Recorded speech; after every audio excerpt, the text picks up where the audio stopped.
Deep within the 86 billion neurons that fire profusely within the brain lies a meager, cynical territory called X.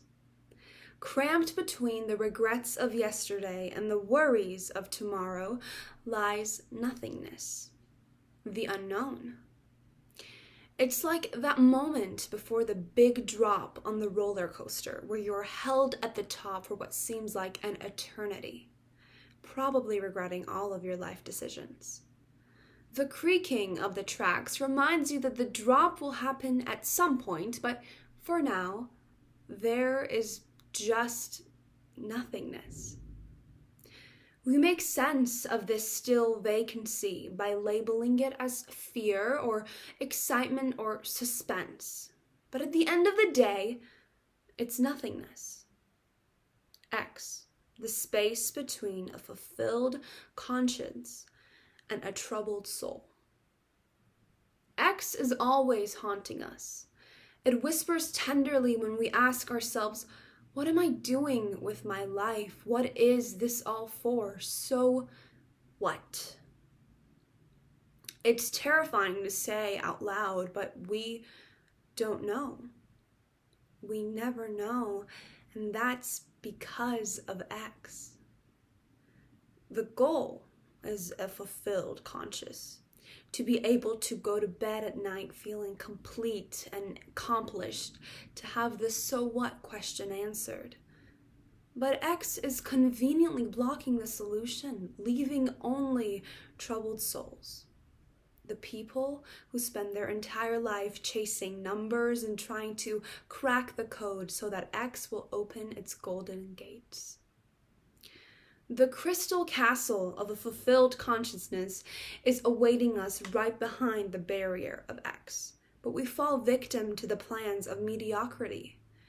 Desperately trying to get the password right, we chase high GPAs, overwhelm ourselves with extracurriculars, and fantasize about summer vacation.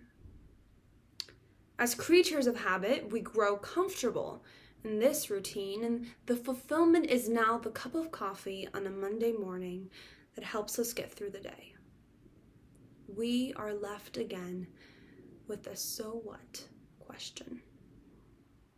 English teachers love to ask the so what question, and it has also kept philosophers busy for a while. And most of us hate it when we have to answer this question in essays and class discussions. I often wonder how 2 syllables can provoke so much meaning. But that's what us humans do.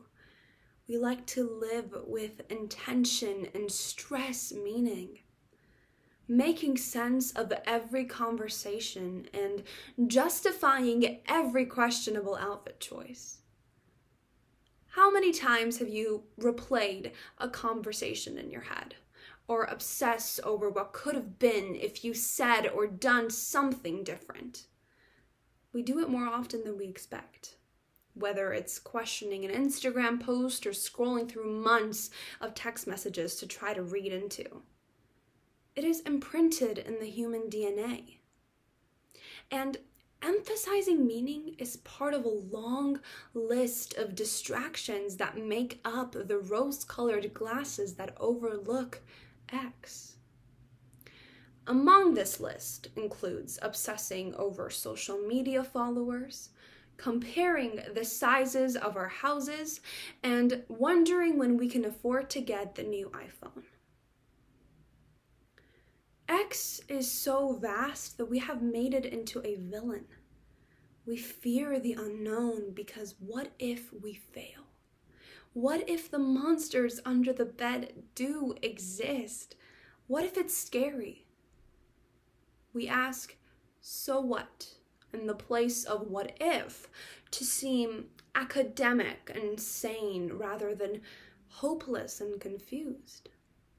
If we asked what if, then X would get all the power and control because the unknown is being acknowledged. So, we try to distract ourselves from it, ignore it, and only take risks that we are comfortable with. I have to be honest. X gets a bad rap.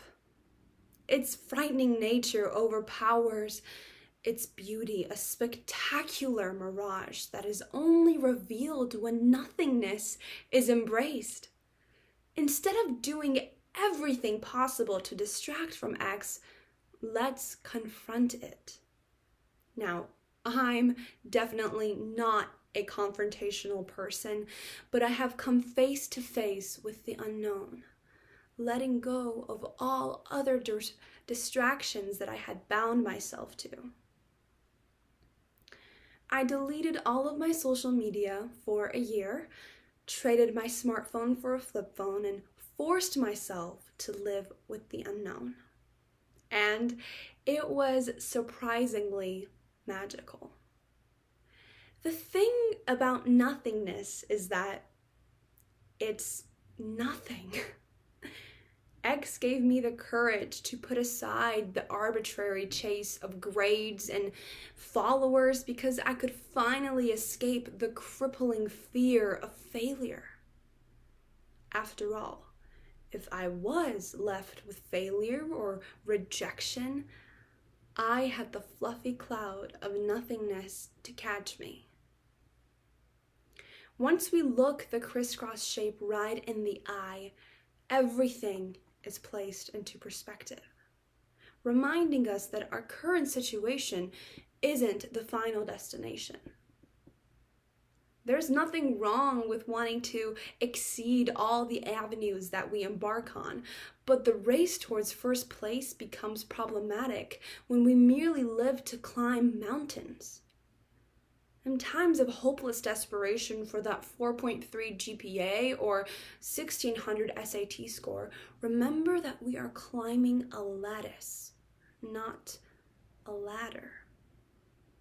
There is plenty of room for all of us to conquer the heights of intellectual inquiry. Most of all, remember that you are not a number. You are not some personification of your achievements in an attempt to distract from the terror of the unknown. Contrary to popular belief, we don't have to have everything figured out, and we never will. Let that sit with you.